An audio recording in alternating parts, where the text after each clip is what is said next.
Thank you for tuning into our podcast. We are coming to you from South Hadley, Massachusetts. I am your host, Carrie, and joining me is Holyoke's very own local historian and creator of the historical tours of Greater Holyoke, Robert Kumlin.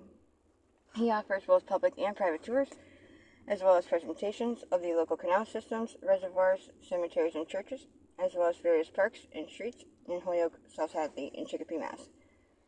Now, you actually lead these tours and give these presentations yourself, is that correct? That's right, and this mill used to be part of it. A lot of it's taken down. So today we'll be discussing the Deane pump. So tell us what Deane steam pump and Worthington pump did. Alright, then they made pumps along the way, lots of different pumps, and that's cool because they're very unique. And remember, they came to Holyoke in 1875. They originally started in 1867 somewhere else in the United States.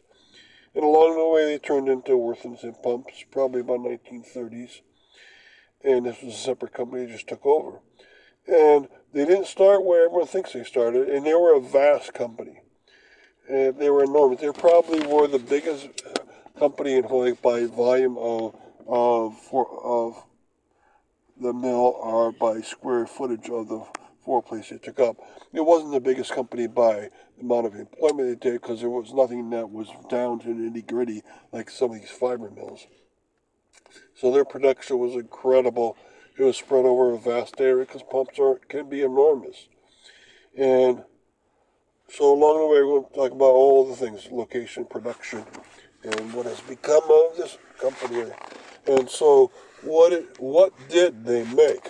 They made every kind of pump imaginable for every use, that from military use to commercial use, industrial use, or residential use by water companies, so forth.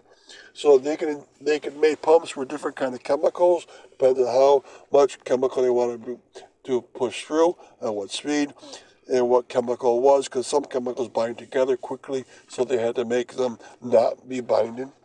And they made also artesian well engines, so artesian wells mostly used by residential users, and they can make them pump as much as they want. They had very strong pumps. And they also had pumps for industrial use inside of these companies around the world, special boiler pumps. They had condensers that could be used inside of cars, condensers they can use in industrial processes. They had electric pumps, elevator pumps, exhaust pumps, fire pumps that could be used by fire companies and pump out water. They had low pressure pumps, high pressure pumps, pumps for houses, for your tanks in the house. They had jet pumps they use in jet airplanes. They had pumps that could be used in mining gold, mining silver, mining so forth. They had oil pumps that could be used at refineries, pumps that can be used right at the site where the oil is being dug, or oil pumps that can be used inside your house or industrial center. Right? They had power pumps. They had sewage pumps, so if sewage needs to be pumped along the way, they were ready to do that. They had pumps for tanks, smaller tanks, bigger tanks. They had vacuum pumps for not only pumping liquid, but also pumping gas, the gas forms or anything else. They had waterwork pumps, which was pumps that along the way you can bring up water to any place you need inside a town or city. For instance, if you need to pump water up the top of a mountain, they could make that pump for you.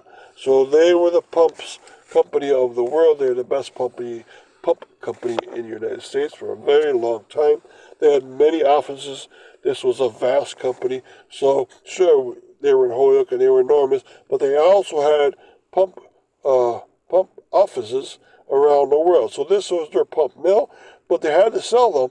And so they had offices in Atlanta, Boston, Buffalo, Chicago, Cincinnati, Cleveland, Denver, Detroit, El Paso, Kansas City, New Orleans, New York City, Philadelphia, Pittsburgh, St. Louis, St. Paul, Minnesota, St. Louis City, San Francisco, Scranton, Seattle, Los Angeles, and Mexico City.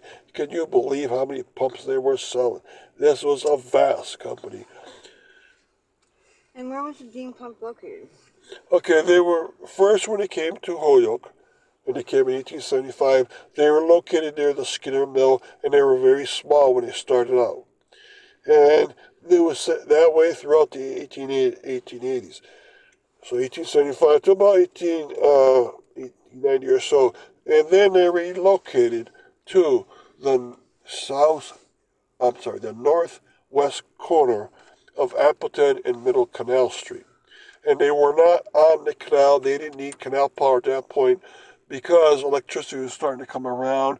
And by 1895, even the city of Holyoke was generating electricity for use in industrial sites. And so Deane would take full use of that. And they were a self-sufficient company, so they would do it from start to finish. They would melt the metal in their own forge and start to put the pumps together. Well, whatever kind of pumps, I just listed a bunch of them. So, and they did this in an enormous mill so they could make a lot of different kinds of pumps. They didn't have to say, oh, this week we're making this kind of pump. They could make all different kinds of pumps at the same time because their company was so vast. And Worthington, when they took over, stayed in that same location. It spread out to other locations very close by. So Worthington Pump not only stayed in the Deane Pump area, they also took over a few mills that were on the industrial section of Appleton Street. And quickly, before we continue with the rest of our interview, just to fill our listeners in, if you want to sign up for any of his various tours or find out any more information, you can check out his website at holyokecanaltour.org.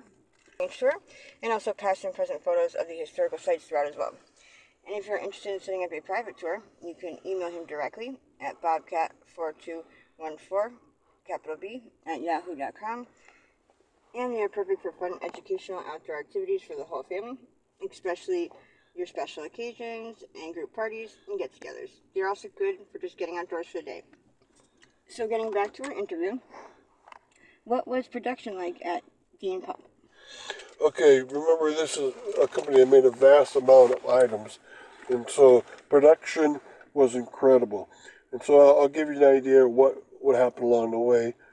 And remember how much they making. It was simply amazing.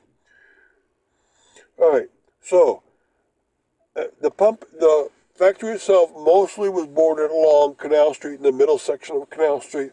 I would say the main building was about a quarter mile long. It was probably the largest building in Holyoke by volume.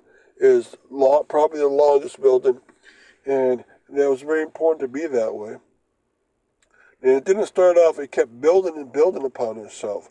So in the middle section, there was a machine foundry to get the metal ready and then to put it into the exact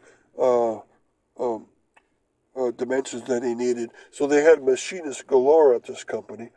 And off the side of this company, they would have a pump of their own use, and that would start to hammer away into the machinist quarters, and they would get it down to the exact thickness that they would need, the exact length and dimensions they need. And off to the side, you would have core groups that would pound it into shape and then forming itself. And so that's what they started off with, and they kept growing and growing. And along the way, they'd have to get much bigger because they were making a lot more. And you would have this core group, of course, but you would develop much more along the way, including places in the mill that you could have the equivalent of blacksmiths turn little pieces that you need. Say you had a pump, which you need a little piece here and a little piece there.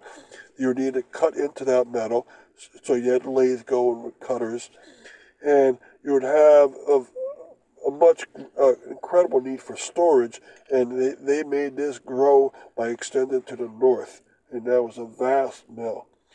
You would also have, they would hire scientists. Not only would they have engineers, machinists, they'd have scientists testing out different physical properties of all these gases and liquids going through all these cylinders. So they started developing their own work. And as society got more sophisticated, they would change with the times. So they kept that core going, and they would change greatly. And what has become of the Deane Pump? company.